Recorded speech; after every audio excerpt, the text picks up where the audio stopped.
good. They've been doing it for a long time. The head guy's been doing it for a really long time. It's unique. There's 3-4 teams in the country that do it. And anytime something's unique, it presents a challenge because you're not familiar with it as a player. As coaches, we've defended it throughout our careers, but for the players, they haven't seen it. The positive is that we get some extra time to prepare and defend it. But as much as you attempt to simulate it in practice, your scouts, they're not used to doing it. So they're simulating it at a speed that's probably about 65 to 75% of what the speed will actually be on game day. So it's a challenge, but it's a fun challenge because you're doing something and putting in something that maybe is a little different than you've done, and it gives you the players a chance to come together, the coaches to maybe work with some guys that they hadn't worked with before, and kind of all pull together and go win one. Is it even more important to just be as disciplined as possible, to know your key and stick to that with this type of offense? Yeah, absolutely. You can't worry about someone else's job. You got to worry about your job, because the second you start looking to do someone else's job, that's when you give up a play. Is this the type of offense that it's more cerebral? It's more important to be cerebral than physical? Well, here's the deal. You got to be able to defeat blocks against these guys, and you got to be able to make tackles. So there's a strong physical component to it, but there's also the element of your discipline. So it's really a combination of the two. I actually said the other day to the defensive staff, it's a positive to be defending this offense in the bowl game. Not necessarily because of carryover for things, maybe, although when we have Georgia Southern on the horizon and things like that, but because some of our young guys are having to take on a lot of blocks. They're having to playoff cut blocks. They're having to tackle a fullback. And for guys like Mariano, a young linebacker, and Thomas Rush, and Braylon Oliver, and Mayan Hanatu, just them having to work on the physicality is going to benefit them next year. How much experience have you and the staff had scheming for this type of offense before? Well, I've defended it 4 times. The first time was at the University of Maine in the playoffs against Georgia Southern on a short week. Don't like that. Okay, the other 3 times were when I was at Rutgers, and we played Army twice when I was there, and Navy once when I was there. So it's a little different when you know that it's coming.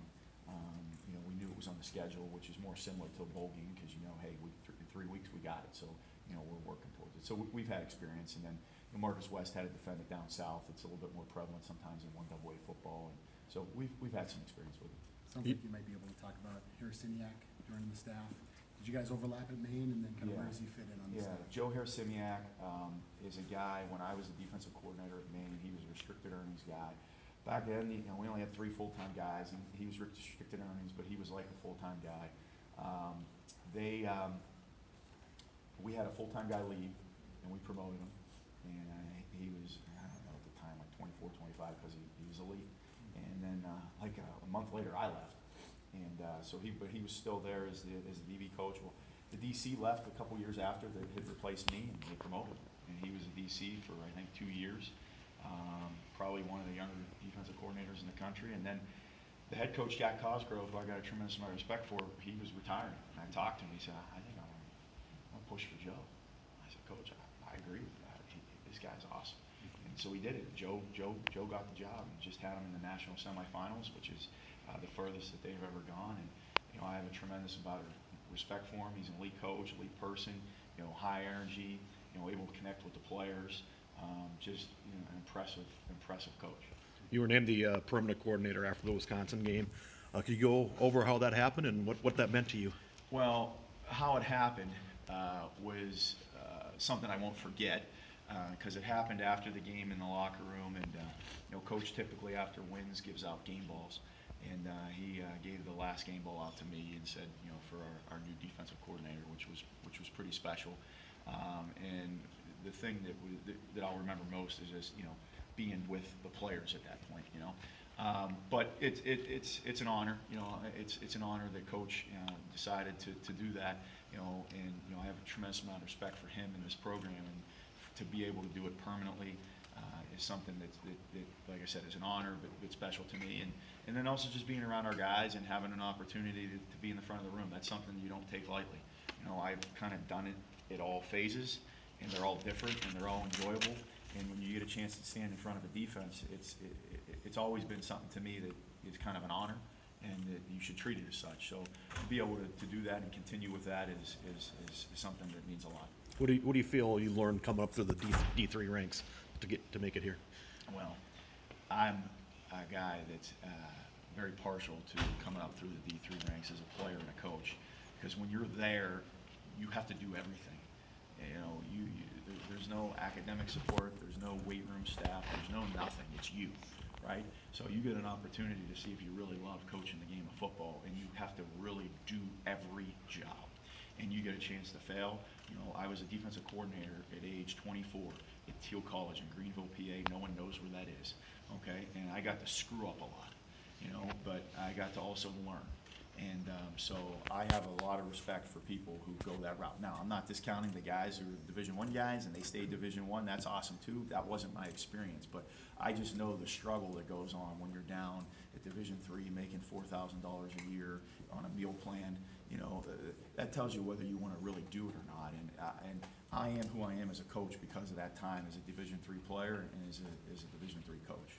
You mentioned Coach Harrisoniak. What type of role do you expect him to have here? He'll be on defense. Coach will figure out where he is and what he does. He's been a coordinator, so he's obviously has experience at all three levels, but Coach will sort that out. What do you think's been the biggest difference in the defense since you took over? It seems like guys are, you know, more consistently in position to make plays and they're in the right spots. Well, I think it starts with them executing, in which if they're executing, it goes back to their preparation, and if it goes back to preparation, that goes back to them. You know, because you determine at the end of the day what your level of preparation is. I don't. I can help guide you. I can help, you know, give you things, but at the end of the day, you make a personal decision to do that. So that's a testament to the guys and their preparation and the work that they put in. I think what we've been able to do as coaches a little bit is maybe, you know, simplify a little bit in some scenarios, and so that the preparation, instead of seeing it 5 times to 2 different looks or 3 different looks, maybe you see it 5 times to 1 or 2 looks, and then you see it more, and then you gain confidence, and then it leads to positive results. Has this fall been a bit of a whirlwind for you with being a new member of the family and everything, and you getting the job? Yeah, it's been a whirlwind for me. It's been a whirlwind for my wife. You know, so you know, it was the Ohio State week. You know, we welcomed Luca, which I think was on a Tuesday, and I didn't miss any meetings or practice, and I don't know if that's a good thing or a bad thing. But I didn't, and but she's the one that deserves all the credit with that. But you know, so we've had that going on at home, which has been awesome, and then obviously some of the changes that occurred here. So it's made for a challenging and exciting year. Won't forget this one. You know, maybe you say, hey, what was the 2009 season like? I couldn't answer that. 20 years down the road, you ask me how this season was, I can probably remember. You guys got one more for Coach Blake Rossi? Cashman will be playing in the bowl game to pursue the NFL. What does his absence leave behind, and how many opportunities does that open up for the linebacking corps as a whole? Well, he's a great player, and he's a special player, and I think he's going to have a lot of success at the next level. But you hit on it. What does it do? It provides opportunities for other people. You know, at the end of the day, he was going to be leaving after this game anyway. You know, the game before, he was ejected, and that created an opportunity for someone.